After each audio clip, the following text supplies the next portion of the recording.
First, I want to welcome you and thank you for coming. I'm going to make a little bit of an announcement in the introduction. My name is Bonnie Bertan, and as you can hear from my voice, I will not be speaking.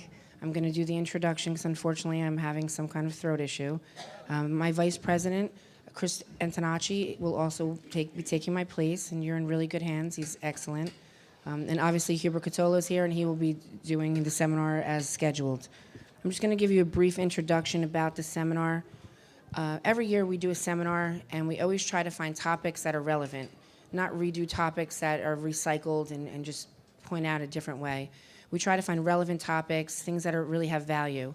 I want to give Hubert a huge round of applause because I have to tell you that unlike a lot of the seminars we do, that's information that we can piece together or we're very familiar with. Hubert spent an extensive amount of time doing legal research as if he was litigating this, and to put this together, making sure that it's in compliance with federal laws, state laws, and case laws. So I just want to give him a round of applause. He went over and above. I want to ask you and encourage you to pay a lot of attention because I think that you're probably going to get like $10,000 worth of legal advice for zero. So I encourage you to pay attention. I also want to just share about this topic. These topics are relevant because we're being faced with different situations. You know, back in the day, the association bylaws, that was it. It was the end-all, be-all. But we don't live in those times anymore, and times are changing. And just because you have rules that allow you to prohibit something doesn't mean you can prohibit it anymore. That's why this topic's relevant. That's why we're doing it, and I hope you enjoy it. Have a great afternoon. And I'm going to hand the floor to Hubert Cotolo.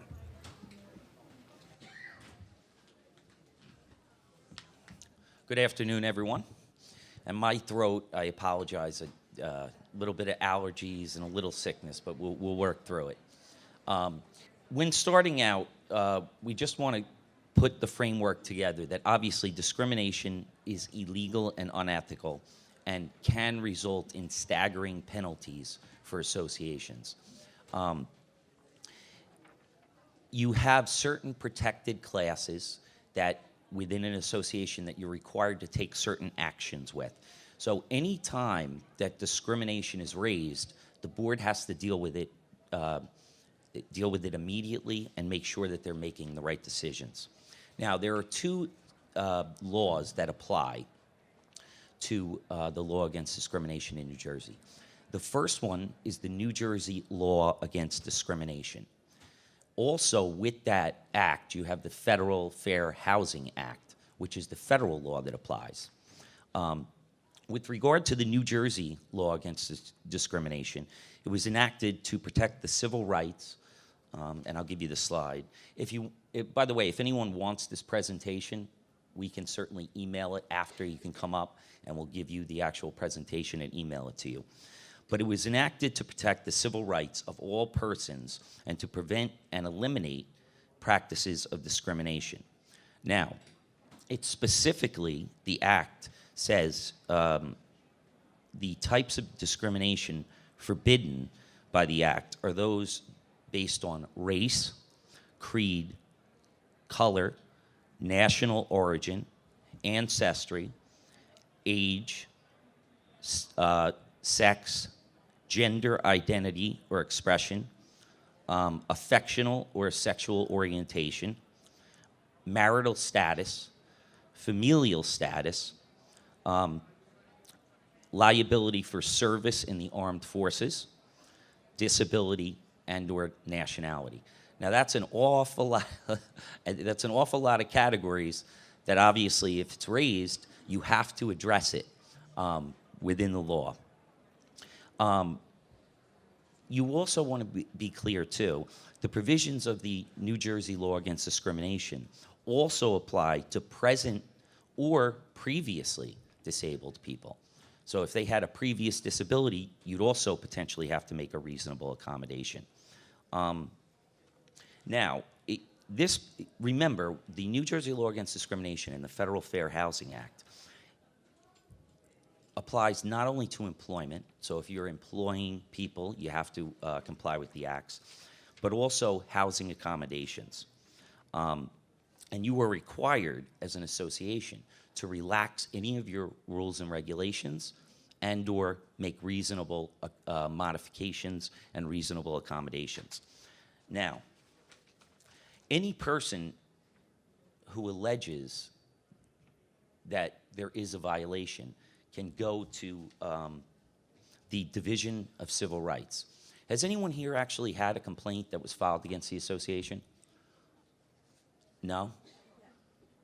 Oh, you have? Well, it's not against us, but it's being investigated. If somebody complained about, we're 55 and older.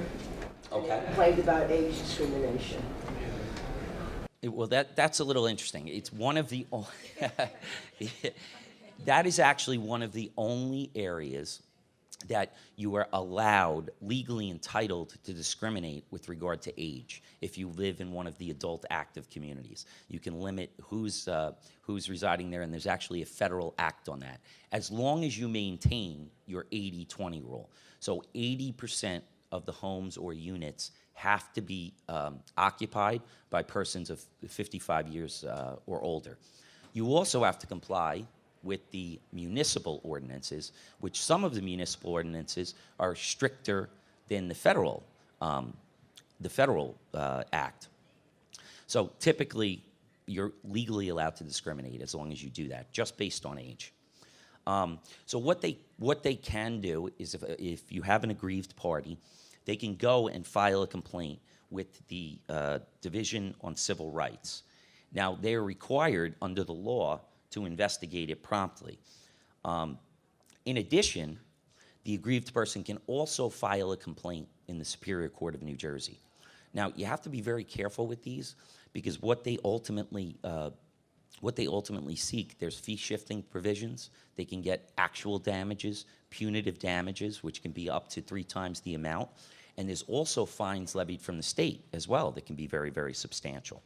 So typically, once that complaint is filed with the Attorney General will determine whether there's probable cause. In fact, they're required to do that within 45 days of receiving the complaint. All right.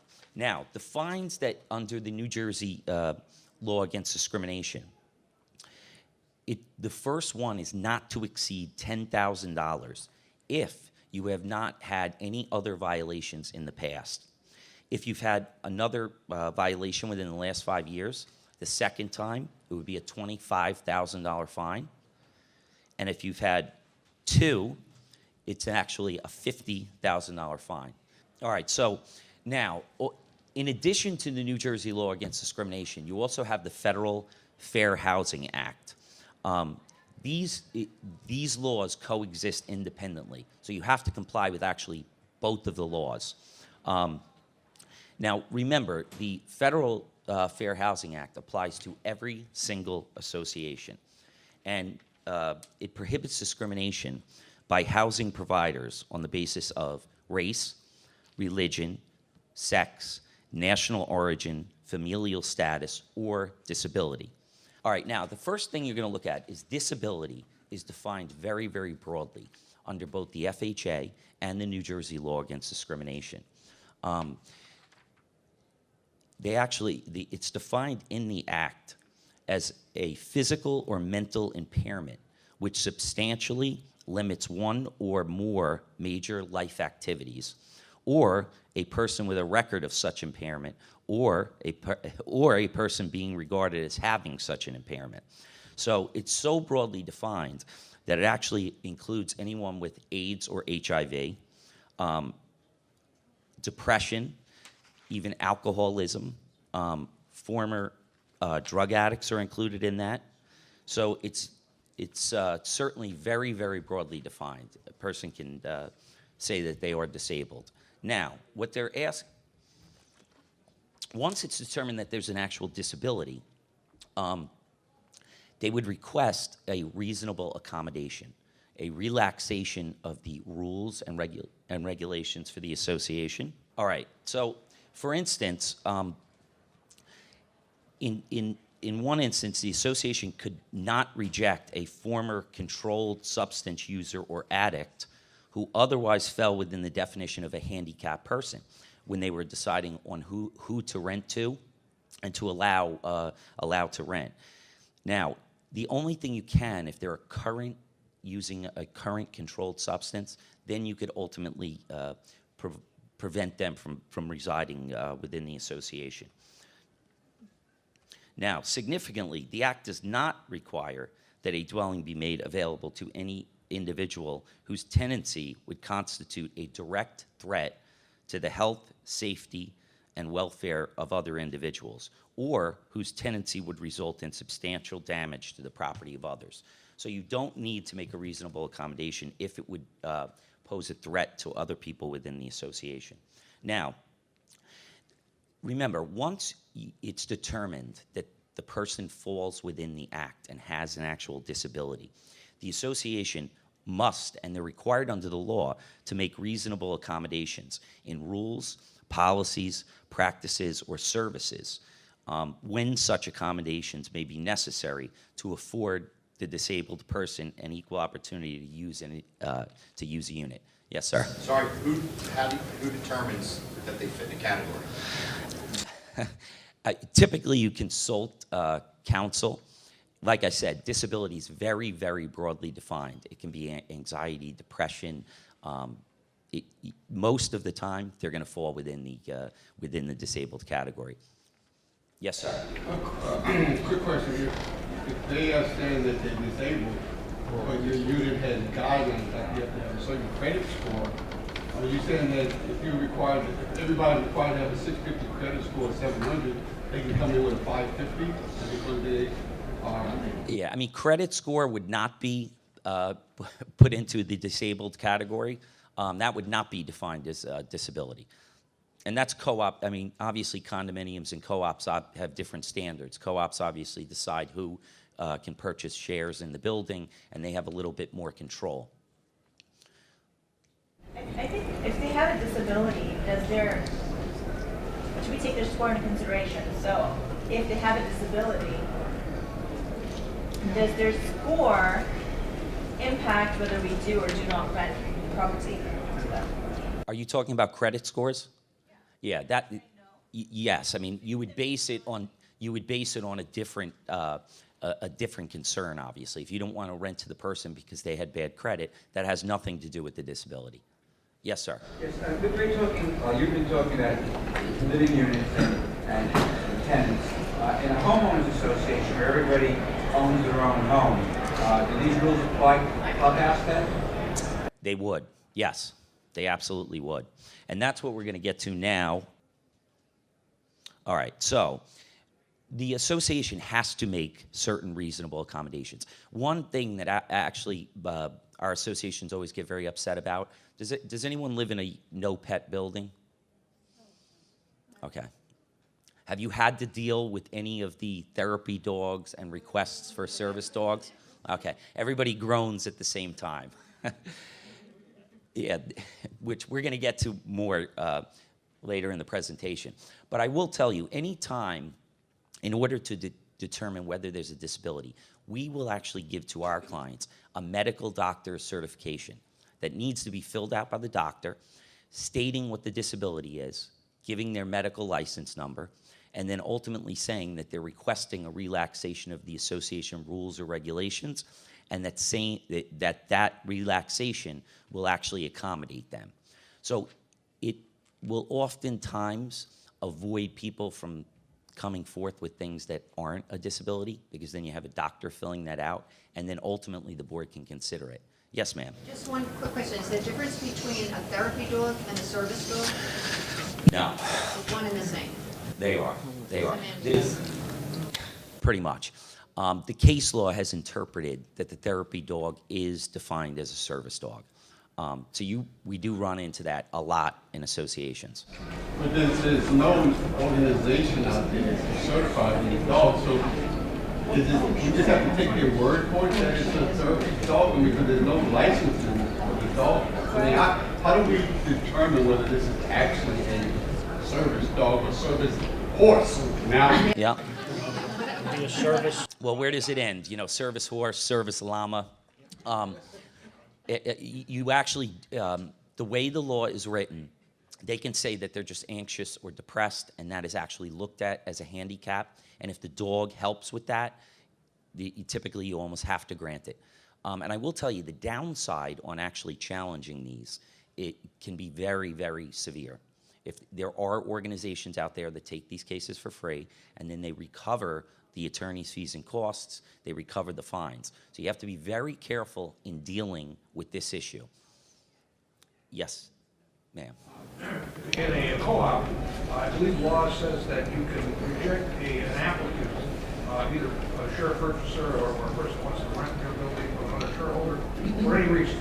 There are no restrictions on that. Now, if a person with a disability came to you and said, I want to move into your building and purchase these shares, and I have a dog, a comfort dog, a medically approved, do you have to accept that, or can you simply reject it out of hand?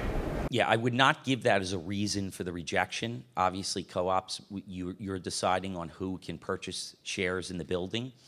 You have to not base that decision on any of the protected classes. So you wouldn't be able to do that on gender or race or age. You can obviously base it on financial considerations and interviews with the person, whether they would be a good shareholder or not. But you can't make those determinations based on one of the protected classes. Yes, sir. Just one follow-up. If you can reject for any reason at all, and you're not required to specify the reason, that means that shouldn't even be a concern, right? That you just say no, and that's it. You don't have to come up with another business-related reason, financial or anything else. We have that power in all. You do, but be careful even in your discussions with the board, because that would be discoverable without an attorney there. You actually had a case in New York where they had met the couple. They were going to approve them. The male was an African American. The woman was white. They ultimately ended up suing because they felt that the board made the decision just based on race, and they did sue and they won. I think it was like $500,000 judgment. So you have to be careful, even in discussions with the board, that you're not making those decisions based on any of the protected classes. Yes, sir. I think the point is that regardless of what your governing documents say, state and federal law trump it. So you cannot discriminate, and regardless of what your cooperative proprietary lease states, you can follow whatever you want until you bump up against one of these discriminatory categories. That is absolutely correct. This trumps anything in the governing documents. Federal law and state law always trump those governing documents. So we have to comply with the Federal Fair Housing Act and the New Jersey law against discrimination. Yes, ma'am. We buy the units outright, okay? So now in our, documents, we only say no to actually 55 or younger than 55. But if someone came with a disability, and let's say they want to purchase, they're not living there yet, they want to purchase, but in order for them to purchase, we have to do some an accommodation so that they can get into the pool. You would be required. Are we required to do something about that? You absolutely would. Now we're gonna get into that. They can request, and I think it's right up here, a handicapped person would be able, at his or her own expense, to make that reasonable accommodation, if it's a substantial cost. So if the person said, look, I can't walk, I need a ramp installed at the clubhouse, I need, a chair rail installed in the bathroom, and those costs are substantial, the unit owner who's requesting that and or shareholder is the one who's responsible to pay those costs. But you would have to grant the reasonable accommodation. Now, remember, and this is a little different, if you're a landlord and the unit owner or the tenant is requesting a modification, you can actually require as the landlord that they would have to restore it to its original condition after that was granted. Associations cannot, not within the common element. So we cannot require as an association that the unit owner who we're giving that reasonable accommodation to, that they restore that to its original condition. And the whole point in that is that that modification and reasonable accommodation will be there for others. Now, there was actually an interesting case. It was Gittleman versus Woodhaven Condominium Association. Now, in that case, the board had to give a reasonable accommodation. And it came up on whether they had to obtain a vote to modify the common elements. And the court said that the governing documents are trumped. So basically, you didn't have to go out and get a vote. You would have to make the reasonable accommodation as an association. So if your governing documents required you to get that vote, ultimately, you would not have to get the vote if it's a reasonable accommodation. You would have what's reasonable? Is that case specifically referencing an ADA, some type of disabilities? Yes, yes. It was actually the Federal Fair Housing Act. Yes, ma'am. What is reasonable? Yeah. Yep, it's a very fact-sensitive analysis. And the board would have to do it with consultation with the attorney. There are guidelines. The Federal Fair Housing Act and the Attorney General puts together guidelines and deals with a host of different issues. So most of the things that you'll run into, there's probably guidelines out there that will give you guidance on how to proceed.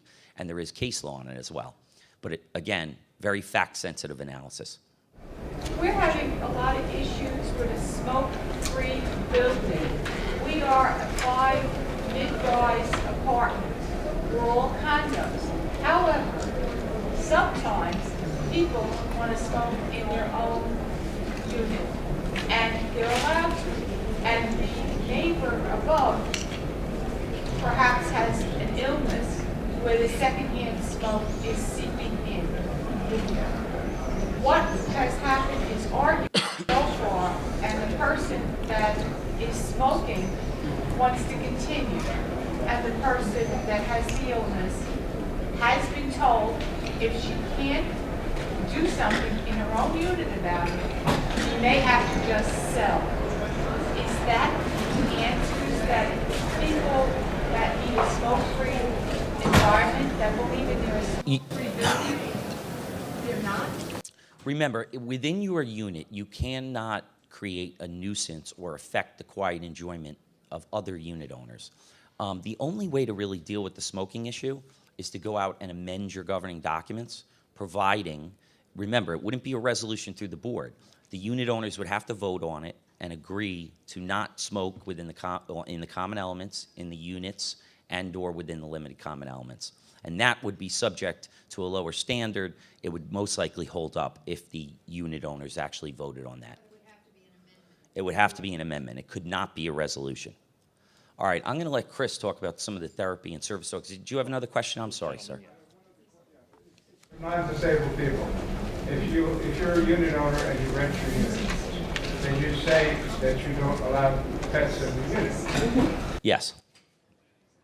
Absolutely. But if they came to you after the fact and requested a reasonable accommodation, got a physician to say that they needed the dog to treat that reasonable accommodation, you'd have to allow it. But you can put it in the lease saying no dogs. Yes, sir. Under my understanding is that dogs that are reasonable accommodation animals are not considered dogs. They're not considered pets. So that is correct. No pet rule, but if it's a reasonable accommodation animal, yes, you still have to permit it. That is correct. And question, I have someone that wants to rent and she has 2 service dogs and she didn't want me to even ask or put it in the lease when I was writing it up. And I said, no, even though I know you're allowed to have it, yep, I want to be upfront with whoever it is and tell them that you're coming in with 2 service dogs. I would disclose. She wanted me to not disclose that until after she got it.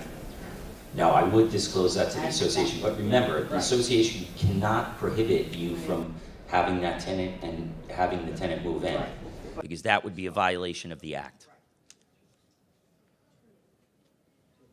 Yes, sir. Hubert, don't all communities have to comply with the Americans with Disabilities Act? They do. We're going to get to that next. Obviously, that just applies to the common elements, and you do have to comply with the American with Disabilities Act. The reason I asked you is that I thought there was a question from the floor a few moments ago regarding a handicapped person coming into a community and saying, I need a ramp to get into the clubhouse or something. Wouldn't that ramp have to be there because of the ADA? Or? It would, but some communities are grandfathered depending on when it was constructed. So everything after 1993 is required to comply with that. The ones before it, obviously, some of those don't comply with that. So, and we're going to get to that next. Yes, sir. Do the residents, the non-disabled residents, have rights also? I mean, like we had a guy who needed to use the jacuzzi, the spot, for his disability, but every time he went in, all the skin floated on the surface. So now nobody else is going to use it just because every day he goes in, you have skin all over the pool. You're not required. You're not. We got 300 units, so 300 people can't use it because one guy wants to use it. And he went out and got a lawyer and was suing us.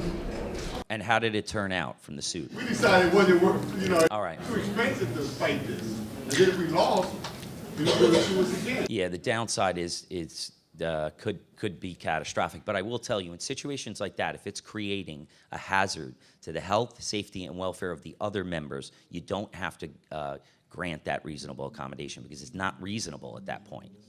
So it is a very fact-sensitive analysis. It does. It absolutely does. All right, Chris, I'm going to let you speak on the therapy and service. Sure. Well, gentleman with the green with the skin story, you have to leave.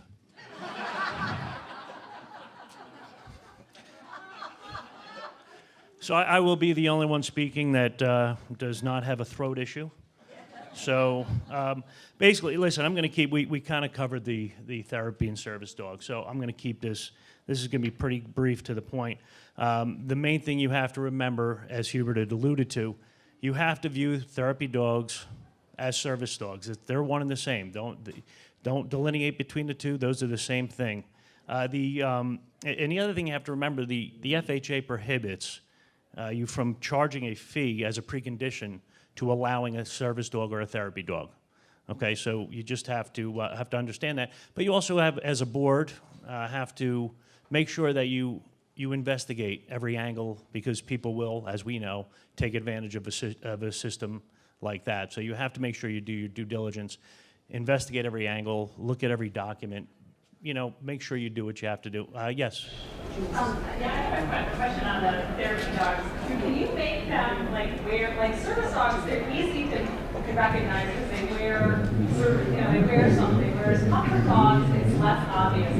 Can you put that as they have to have some identifying? Yeah, I would imagine through the association, the board can develop a regulation or a rule that will call for that. Yes. And then can you also, I see there that if they cause damage, right. the owner is responsible, including that they have to clean up after their dog. Right. That's correct. So on the other front, though, and Hubert just wanted me to remind you, if the board does make somebody have their dog be identified through a certain garment or something, the association would have to pay for that. Okay. Somebody else had their hand up, I thought, though. Oh, okay. Okay, so again, basically that's where we're, that's what I had to say about it. We covered most of it. And again, as a board, you need to make sure that you investigate it and that you don't just say, well, they told us it's a therapy dog or service dog, we're going to allow it. You have to get it documented because it's just going to spiral and it's become a problem for other folks. So I'm going to turn it back over to Hubert because Hubert is going to talk about a very fun topic, medical marijuana. Thank you, Hubert. And one other point on the therapy dogs, remember, if you have different elevators, you can't require those dogs to only use one elevator. They have to have access to all of the common elements. But remember, and no security deposits, as Chris mentioned, but if the animal does cause damage to the common elements or they're not cleaning up and you would have to incur costs as an association, you could certainly assess that against the person with the therapy dog. There's nothing that prohibits that. Yes, sir. The documentation, is there a limit to what you can ask for? I mean, you mentioned standard form you provide the clients. Because we're getting, the one lady asked for a bench because she walks with a cane. She wanted to have a bench outside of birds. I mean, to me, that's not a reasonable accommodation, but, can you prove to me why you have what your disability is? Yes, I mean, and that's what we do. I mean, we always give the doctors medical certification, so they actually have to go to the doctor saying what that disability is, giving their medical license number, and then asking for that reasonable accommodation. Use that form, do you have to use it for all, like people that request? I would. Every time there's a reasonable accommodation and they send it typically back to the law firm so that it's privileged, you have to be very careful with that because you're dealing with medical information. And you want to look at these because I will tell you there's a lot of free organizations out there that will take these cases on behalf of the unit owners, and the courts do award attorneys' fees and costs, punitive damages, and there can be significant downside on that. Yes, sir. So if an animal was aggressive to the rest of the unit holders, and so when there's a common area, they're being aggressive, you know, things like dog bite laws and so forth. Yes. What are the you could those hazard animals? Yeah, I mean, again, if the dog was aggressive and was displaying those hostile and aggressive tendencies, you could have requirements for the dog to either be harnessed or, you know, take action that the dog would not be allowed. Because remember, you cannot grant a reasonable accommodation that will create a hazard to the health, safety, and welfare of the other shareholders or members of the association. So all service animals, therapy animals have to abide by pet rules and regulations. As long as they're not including security deposits or Yeah, I mean, again, on some of the rules and regulations, you'd have to relax them because if it is a service animal, it's allowed to go anywhere within the common elements. But you could require that they pick up after the dogs and that the dogs don't cause damage to the common elements. So depending on what the rule is, I don't want to make that blanket statement. Yes, ma'am. There's a unit owner that's allergic to dogs. Do they have any rights? You know, you have to, you really would have to weigh those in giving the reasonable accommodation and how, you know, the association would. You would make that determination.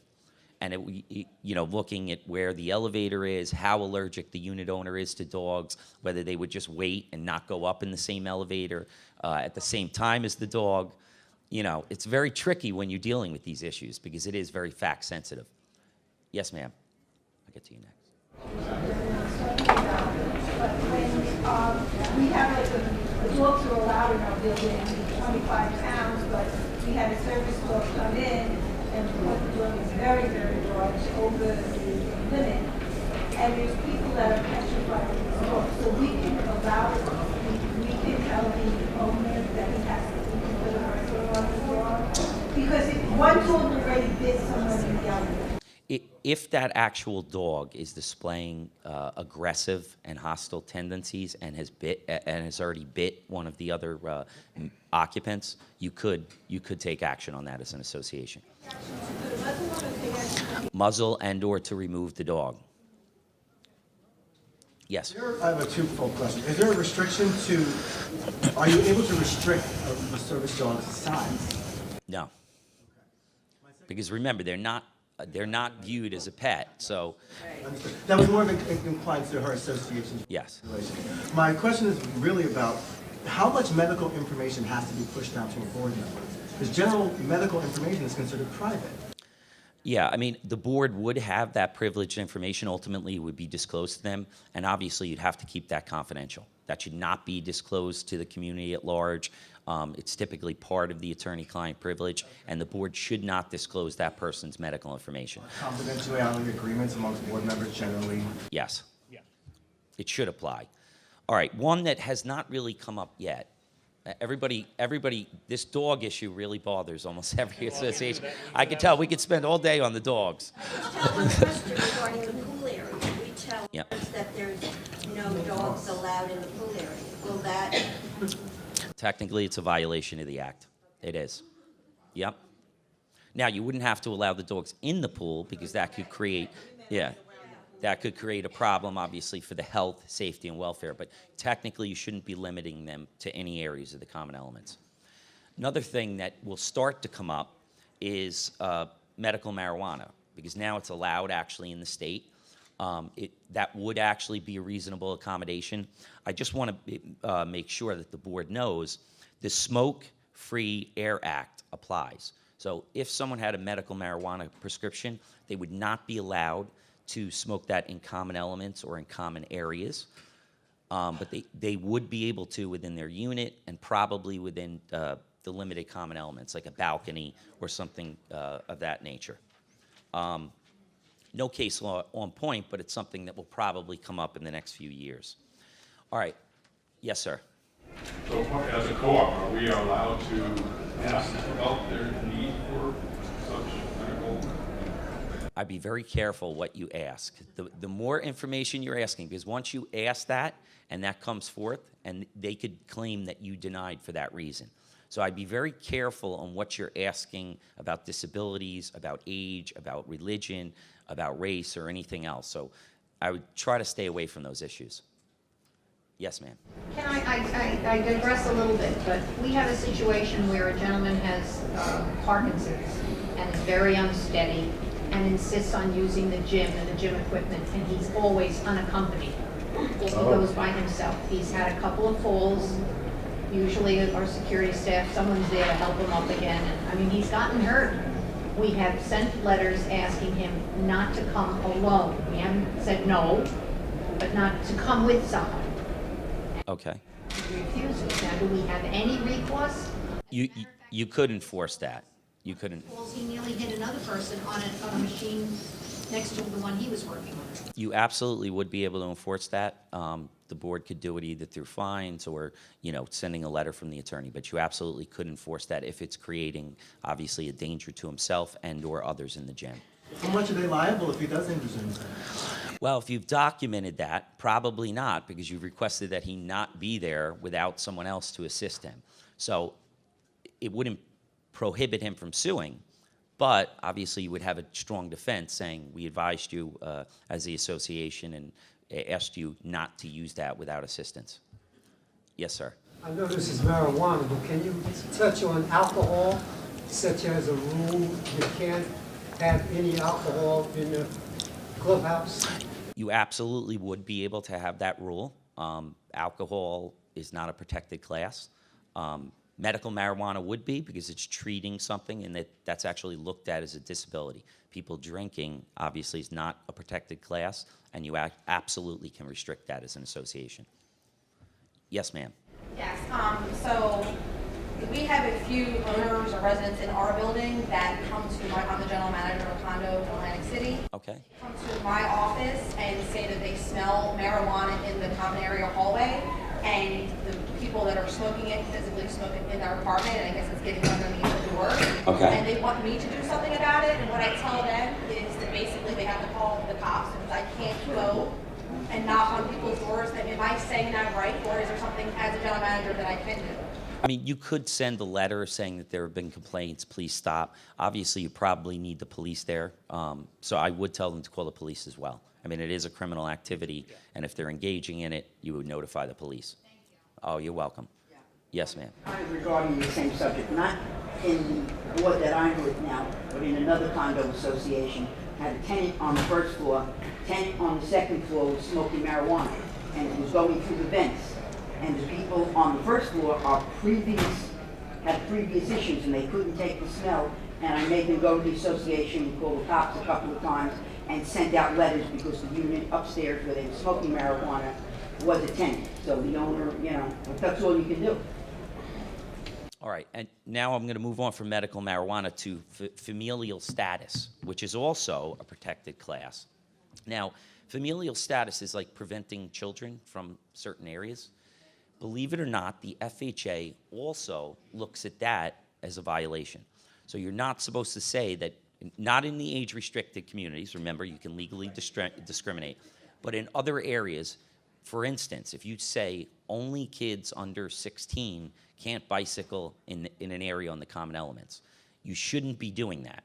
You should make that prohibition apply to any and all members, not just children, because technically that is actually a violation of the act.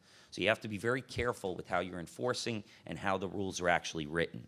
What about like in the weight room when there's a hazard? What about what, sir? What about in a weight room where there's a hazard in the gym? Yes. Now that you could restrict if the children are not old enough and it would create a danger to the health, safety, and welfare of either the children or other people using the gym. So you would be able to restrict in that circumstance. Again, what is old enough? Old enough is very vague. What is it? Again, this is a very fact-sensitive analysis, and you're going to have to make that reasonable determination as a board. So whether it's 16 or whether it's 18, you would ultimately make that determination. I will tell you, there's also a very important change in the FHA that came about in 2016. And I'm going to actually quote the exact language for you because it's something that you should be aware of, and it's very important. They had an amendment which provides, the new rule provides, a person is directly liable for failing to fulfill a duty to take prompt action to correct and end a discriminatory housing practice by a third party where the person knew or should have known of the discriminatory conduct. Now, that means if two unit owners are having an interaction and one is engaging in racial slurs, discriminatory behavior, the board has to take action, even between individual unit owners. There was actually a case in Massachusetts where the board just witnessed a fight over a parking space, and a racial slur was issued, and the board said, look, we're not getting involved in it. We didn't engage in the conduct. They actually were fined $50,000. So if you're aware, as a board, of discriminatory conduct, you have to take action, even if it's not the association that's engaging in it. Typically, you would send a cease and desist letter, issue a fine, tell them to not engage in that conduct anymore, and that applies to all third parties. So not just members or occupants residing, if you have vendors that are engaging in it or other people that you're aware of. So you could create liability, which is really an extension of the law. So that's even if the person who was discriminated against or slurred upon, they are not filing a complaint with the board or anything, but a board member witnessed it. So it's up to the board member to follow up. To report it to the association and then either have the board send a letter or your attorney. But once you witness that discrimination by a third party, you would actually have to take action. Even if the victim doesn't care. I'd still cover yourself. Yes? These concerns you're raising insurable risks to the board? You know, most likely the directors and officers policy, I mean, each one is different, so I don't want to tell you exactly what your policy, but it typically would be an insurable risk, especially on something like that, where you're not engaging in intentionally tortious conduct. So it wouldn't be the board that would be engaging in that. So if there was a lawsuit, I would think that your directors and officers coverage would actually cover that claim. Yes, sir.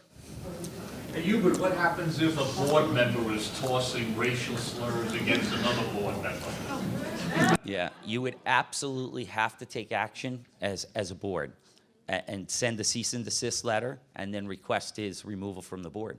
And it's only racial? Any of the protected classes, so it wouldn't just be, racial. It could be based on gender or religion, all of the protected classes. Referred to as the postmenopausal old lady. That would be a violation. That would be a violation. Yes, sir. Getting back to the kids, when you have a pool, can you have kid time and adult time in the pool? Yeah, I know a lot of associations do it. Technically, it would probably run astray of the Federal Fair Housing Act. Yes, ma'am. My understanding, there is an interaction between two unit owners, that would be covered by ADR. So wouldn't ADR intercept in something like that?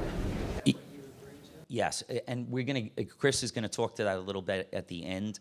For housing-related disputes, the association is required to offer alternate dispute resolution. So even for conflicts between unit owners and the association, but even for conflicts between unit owners or shareholders. So they are required. All right, very, very quickly, I think we're running out of time, so I want to hit at least most of the points and then take any questions. Another thing that you want to be careful about is criminal records. If a person was just arrested, looking for them as a tenant, and not actually convicted, you should not be denying them tenancy on that. So you have to be very careful. There was a case that upheld the court upheld where they prevented Tier 1 offenders under Megan's Law from residing in the association, and they actually upheld that. But again, you want to perform an analysis. How long ago was the charge? What's the gravity of the charge, et cetera. So now the FHA too, and remember, the aggrieved party can file claims under the FHA and the New Jersey law against discrimination. The FHA provides actual damages, potential attorneys' fees and costs, and then fairly substantial fines, which is, let's see, yes, a lot of money. $10,000, $25,000, and $50,000, depending on how many violations you've had with it in the past. Now, the other thing, and John, I think you had asked about it earlier, was the Americans with Disabilities Act. The ADA applies to all places of public accommodation. So the ADA does apply. It's all of them after 1993 had to be built that way. So if your association was constructed before that, and someone requested a reasonable accommodation under the ADA, you would have to give that reasonable accommodation. The other thing that we want to be careful with is the renting of units. You're actually entitled as an association to make certain rules and regulations with regard to the rental of units. We'll often, for our associations, request that a lease rider be executed with that lease. The one thing that you want to be careful about is you cannot discriminate against unit owners just renting their units. So you're not supposed to give just a revenue-raising fee. If it's an actual fee related to an actual administrative expense, you can actually do that as an association.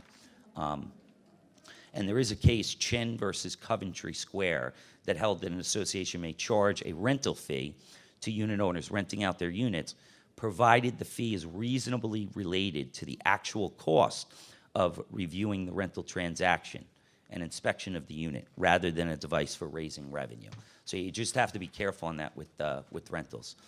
Chris, do you want to talk briefly about ADR? Yeah, I mean, absolutely.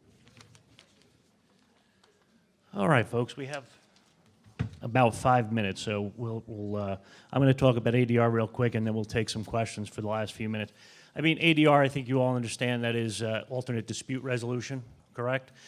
And again, ADR in many associations and managers, not in my company, of course, but in other companies, they do forget about this process, and they forget to offer it when you send a violation notice, when you send a fine. You are supposed to, on that letter, you're supposed to spell out the person's right to call for ADR. Okay, and many, many times that is not done. So that's something you got to be mindful of, is that if you're going to find people, if there's that process in place, that those letters are going out with the proper language regarding ADR. Okay, very important. And I think you all understand, I mean, ADR is homeowner to homeowner dispute, homeowner to board disputes, things like noise, excessive noise, neighbor to neighbor, smoking, that sort of thing, that when a managing agent cannot 100% be certain of who's at fault, that's when ADR comes into play. So, yes, sir. So also, associations should have an ADR commission. Every set of governing documents, every association has to have an ADR process. Now, a lot of them cannot get an ADR committee together. That's pretty standard. You just don't have the people to do it, or nobody wants to volunteer. So ADR is offered through a number of other venues, one of which is CAI.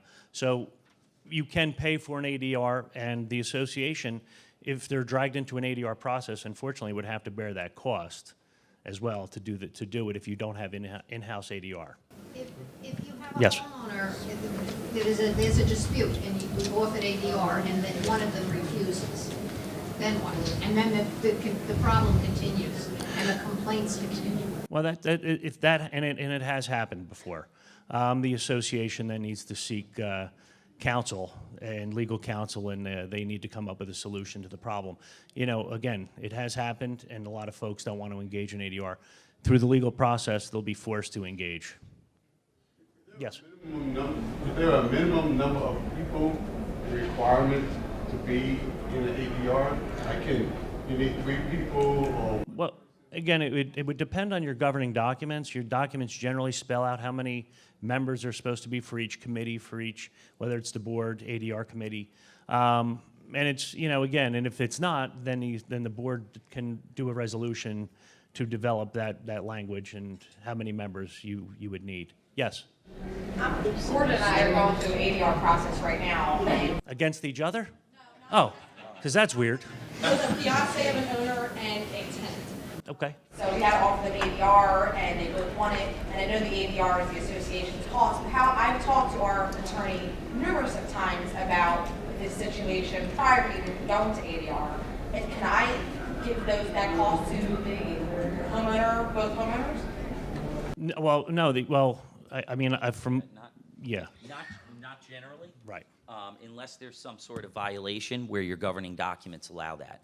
And you also have to be very careful with the ADR. There's a case that came out within the last 3 years, which I don't think they got it right, but they defined housing-related dispute as very broadly. Believe it or not, we have to offer ADR even for non-payment of assessments.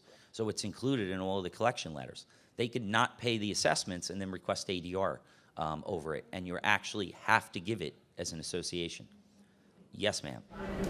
I heard that said before, and I'd like some clarification on that because I'm a board member, and we've always been told that anything to do with, delinquencies or assessments, they're confidential. They're just between management and the board and the attorney, and we can't discuss it with homeowners. So how can you have an ADR which is made up of homeowners discussing something like that? You would actually request, I mean, there would be confidentiality provisions, but when you're sending the association the initial collection letter, you should be offering that unit owner ADR, because ultimately, if you instituted suit against them, they could request ADR and have your action dismissed. So technically, to be compliant with the law, you would want to offer that in your collection letters. Yes, sir. Have you ever had a case where you sent the collection letter out, offered ADR, and somebody took you up on it? Not that much. I think it's happened 3 or 4 times. I mean, we represent over 300 associations, so clearly it doesn't happen that much. But we do include it in all of the initial collection letters, and any management companies that we work with, we request that in their collection letters that they include it as well. Yes, ma'am. Just supposing there's no resolution. You have the ADR, and nobody can agree on anything. Then what? All you're required to do is conduct it. Remember, most ADR is non-binding. It doesn't compel any of the parties to do anything. You just have to offer it, have to conduct it, and then the association can take the action that it wishes. Yes, sir. A board member could not or should not be on the ADR. No, it has to be independent of the association. Now, I guess we're in closing, but very quickly, most of the rules and regulations that you have are not on their face going to be discriminatory. It's how they're actually applied. If a person requests a reasonable accommodation, consult the attorney, because you can have very detrimental effects on the association. The only thing that you do have to look at is the hierarchy of authority. Remember, as the gentleman mentioned, these federal and state laws trump whatever's in your governing documents. You have to comply with them. Anything that would violate that in the governing documents would be void as the public policy. Yes, ma'am. Request, like if somebody wants to make an accommodation, can you tell them that it has to put it in writing? Yes, and you'd have to determine whether they're defined as a handicap, and then you'd have to perform that factual analysis on whether that would be a reasonable accommodation. And remember, if the costs are very substantial, you may have to grant the reasonable accommodation, but the unit owner or shareholder would have to actually pay for that. You can request that they put it in writing. Yes, absolutely. And provide medical documentation supporting the handicap. All right, 2 more. Go ahead. I'm in a high-rise building. When people come up to the building, we have doors that don't self-open.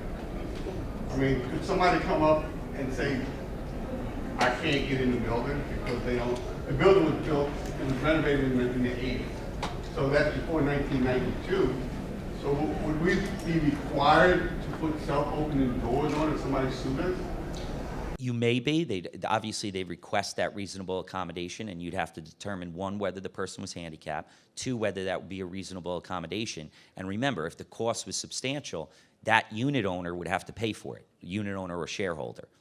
What if we have a guard? Would that accommodate them because there's a guard at the door? You'd have to make that determination. If they were handicapped and the guard could open the door for them and assist them, that may be the reasonable accommodation that the board would give. Yes, ma'am. So I have a question about discriminatory action, slurs and such against our contractors on the board, like landscapers, like whatever. What responsibility or accountability do we have for those kinds of behaviors? I would recommend that you send a letter, whoever is engaging in that, telling them to stop, because technically any third party, so your vendor or contractor, could assert a claim against the association once we're aware of it. Now, typically, before the recent amendment to the Federal Fair Housing Act, we weren't liable for any actions of third parties. But now, if you become aware of it, we now have to take action. Right, are you saying a third party being another homeowner that?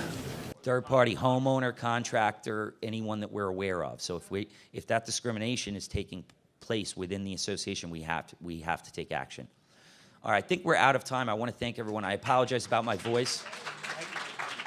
Thank you.